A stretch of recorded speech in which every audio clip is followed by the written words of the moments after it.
Yo! Ito para to sa mga taong mapanira at mapanghusga. Kaya kung isa ka sa kanila, be, matatamaan ka.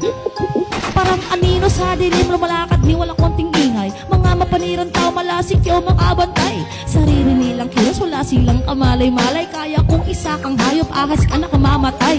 O, ano na? Kamusta ang istorya? Daig mo pa perfecto, grabe ka makahusga. Hoy, inggitero, inggitera, mga chismosa, mga bunganga nyo, malaki na talaga. Lahat na lang ng bagay kinaiinggitan nyo. Pag ang bagay di makuha, lumalaki ang nguso nyo. Pati mga pintor, mahihirapan magpinta. Paglarawan mo na ang bibigay mo sa kanila. Kung ako sa'yo, manahimik ka na lang. Mag-focus ka sa buhay, huwag ka nang mangialam. Dahil dito sa mundo, walang perpekto.